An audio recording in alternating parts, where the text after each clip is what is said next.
oh my gosh, I'm hearing sounds of another timeline. There's no one around in the timeline I'm in, but also there's people around in the timeline I was at. So I sat with it and realized that for me to enter that cave, that there was definitely permission being granted for me to enter this cave. So I crawled in. She called and I answered. I'm Danette May, and this is the journey into the soul of Greece and into the soul of every woman who's ever felt the ache for more. In this series, I'm sharing the dreams, the signs, the guilt, the grief, and the deep remembrance that unfolded as I followed the call to go there last minute. This isn't just about travel, it's about truth, timelines, and touching the sacred. If your wild heart is stirring, you're in the right place, and welcome home. Welcome to the Danette May Show, where you'll receive profound breakthroughs, courage to break old patterns, and live into your soul's purpose. Each week, I will bring you epic guests and live coaching to remind you of your power. You have the ability to achieve extraordinary things, and the time to start is now. It hasn't even been 24 hours. I would say it hasn't even been 12 hours, and I've already had a very beautiful, to me, spirit experience.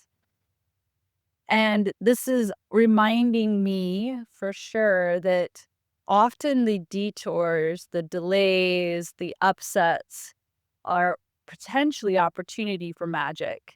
So my flight got delayed in Munich. So I was flying from Denver to Munich and then from Munich straight into Crete. And I was supposed to fly into Crete at the airport, and I'm going to murder some of these names because these names are very hard for me to pronounce. But I was going to fly in, and then I was going to take the 2-hour drive to my villa, which is down in the south of Crete, which I was super excited about because this villa is so nice, so luxurious, which I've linked down in the show notes for anybody who wants to book there. I really like more of the old school type of Grecian lifestyle with walking to taverns and coffee shops and beach access and just very private, with lots of garden and just how I would like to have my Grecian time, not in the city, in the hustle and the bustle.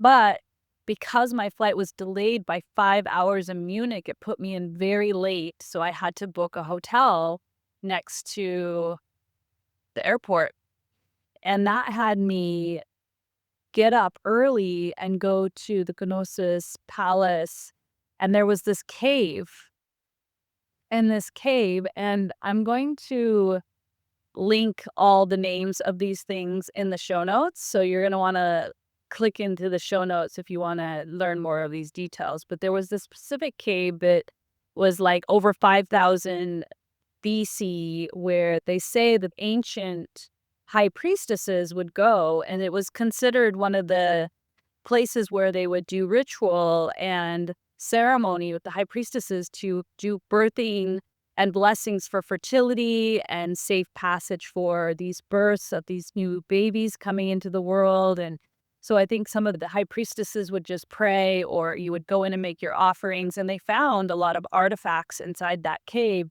that are actually in the museum in Heraklion. I'm not even sure how I'm saying these names, but the city where you fly into. Heraklion. I had read about it, and I really have this fascination with these ancient caves because I do know that ceremony and the high priestesses would gather in there, and they were a place of refuge, a place of ceremony in the womb, no different than if you were speaking to someone who does sweat lodge. It's mimicking the womb, and it's like sacred space. And I read that you have to get permission by the government to go in and that it's gated off and you can't get in. So I was like, oh man, I'm going to have to figure out how I can get some governmental permission. And even before I had left to come on this trip, I said to Craig, I said, I'm going to intend that I can get government permission to get into this cave. And you probably will figure that one out. And so as I woke up early this morning from staying the night at the hotel, I was like, I'm just going to swing by and look at the entrance of the cave. And so I Google map it, and I'm going up this windy road, and all I see is sheep in the road. There's no cars, there's no humans, just sheep. And I'm like, this is odd. And there's a small sign that says that the cave is right there, but there's no cave. All I see is mountain and sheep. But I am tuning into ask spirit, like, where is this cave? And so I pull my car off of the side of the road and I get out and I just see one big tree, this beautiful tree on the side of the hill. And I'm like, I'm sure that's the entrance of the cave. Of course it is. So nature always tells you, nature always is communicating. So I crawl down the hill to the big tree, and sure enough, it's the entrance to the cave. This tree is holding the energy, holding the line to this cave. And I go and I crawl down and I touch the tree, and I can see that there's these metal gates and in the entrance to the cave. And I see that the cave lock is off. And I'm like, wait a minute. I'm like looking around. I still don't see anyone. No one's around. I'm all alone on this mountain.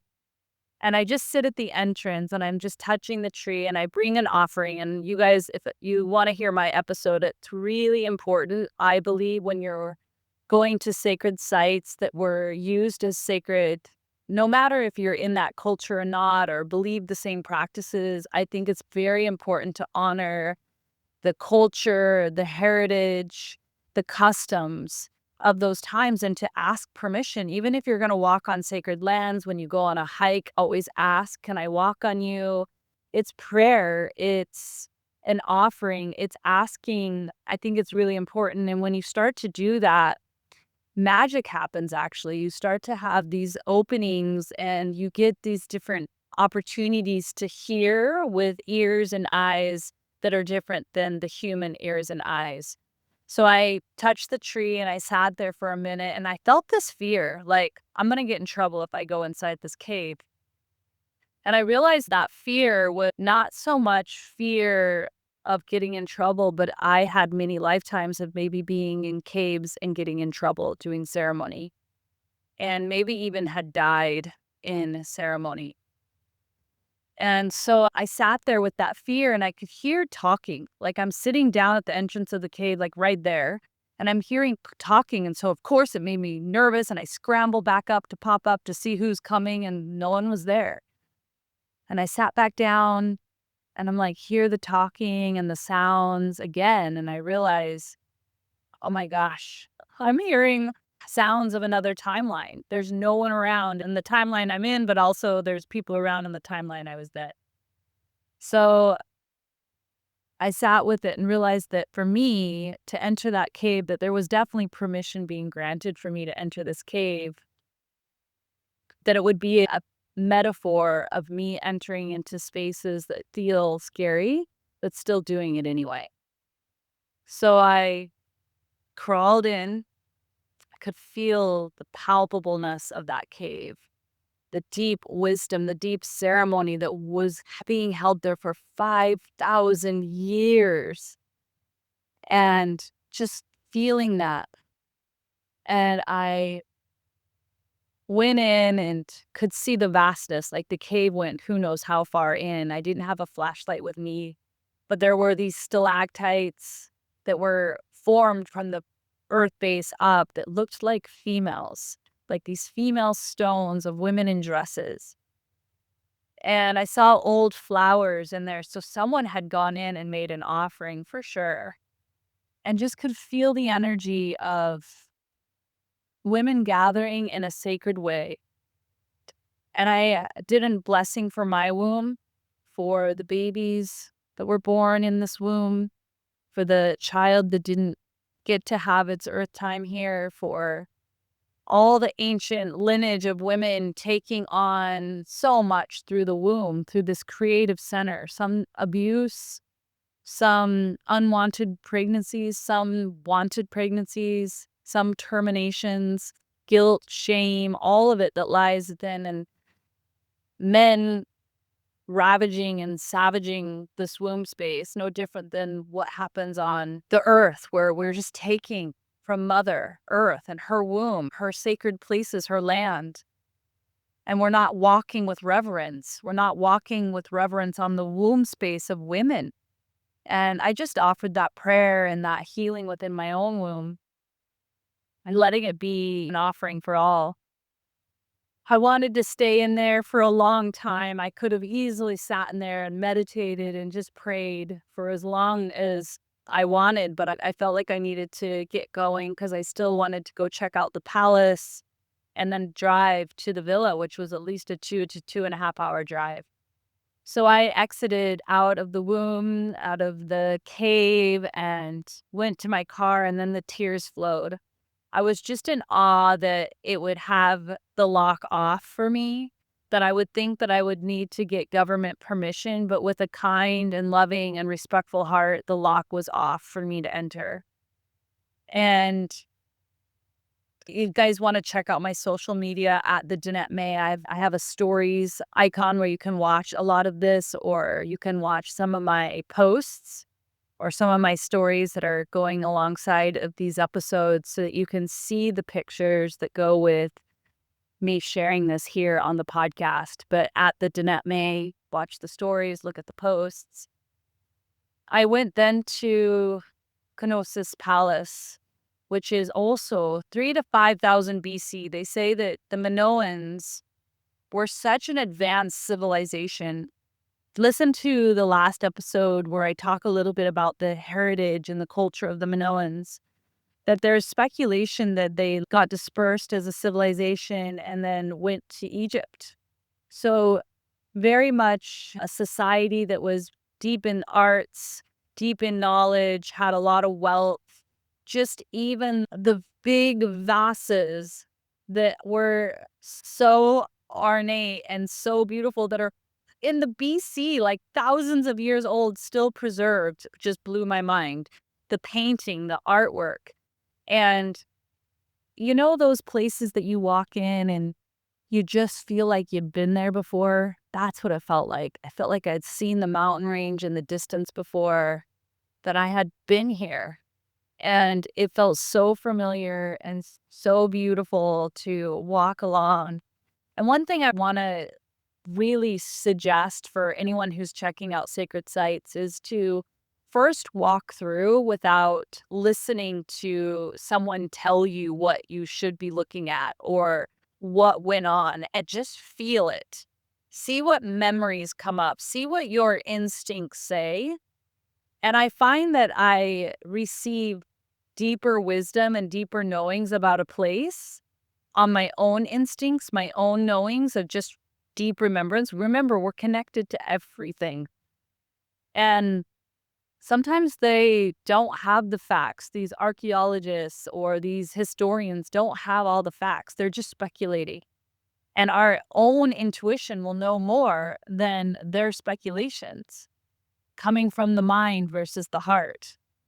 There is these huge holes, and they said that they don't know what they're for, but they're obviously in a temple, in a sacred high royal place.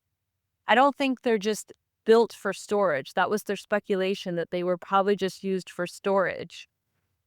And I'm remembering the Anasazis, the ancient big civilizations that were on the side cliffs of the rocks. They also had circles of these huge round, and they called them kivas. And they said that they were ceremonial places, and they believed that their civilization came from the ground through these circles, these kivas. And I just want to be this reminder that a lot of history repeats itself or has similar ceremonial practices like the Temescal or Sweat Lodge or the Anasazi kivas, or these round circulars that look just like kivas, but were in the Minoan civilizations. Because we all come from the same place. So that was really beautiful. And as I was exiting, I thought I was just exiting and leaving, and Spirit was whispering to me to turn around, that I was playing music there. And I could see myself playing music, and I thought, oh, am I going to be playing music in the future? And I was seeing myself playing music, and I turned around, And you could see in the stones that it was actually an amphitheater, a mini amphitheater that overlooked the beautiful valley and the rock and the mountains below out in the distance. And I was like, oh my goodness, I think I played music here. It was just one of those really special moments where you're just remembering, and then spirit whispering, hey, turn around, and giving you images in your mind. And then you turn around and then you're reminded of what you're actually seeing. So right now I'm actually on my drive. I left Knossos, just filled up. I also had this huge urge, which I have never smoked in my life. Never smoked, never had the urge to smoke, never was tempted to smoke. And I was feeling this huge urge to smoke.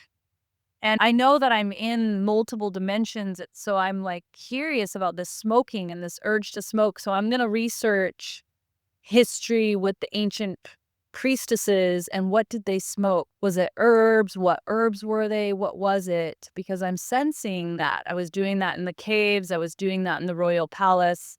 I also saw this old tree. Once again, gotta be like 3000 BC old tree. Like these trees hold so much remembrance. And I sat underneath it and just could hear the sounds and the smells and the hustle and bustle of that civilization. And it was just really special. So when you're at these sites, look for the ancient trees, touch them, listen, close your eyes and feel their wisdom. They'll tell you where the sacred sites are.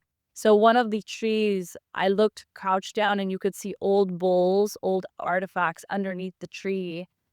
And it's just these trees that are still standing, that are vibrant. They're markers of ancient wisdom, ancient spots, sacred spots in those actual civilizations. So that's a little clue when you're visiting places to look for the animals. There was these beautiful peacocks, and one was standing at a beautiful spot. And I looked down, and there were all these old vases underneath the structure. So they're always giving clues. They're always letting you know. I am now driving to my villa, gonna go see it for the first time. We had these huge winds and rainfall that they haven't seen in years happen, and the Sahara Desert just dumped. My car looks like I went through the biggest mud hole all the way to the top of the covered of car of mud because of the Sahara Desert is covering everything here. I just feel like I'm in another timeline. So thank you for being on this journey. I'll be sharing more of what I uncover, but it's only been maybe 18 hours at this point. Here we go.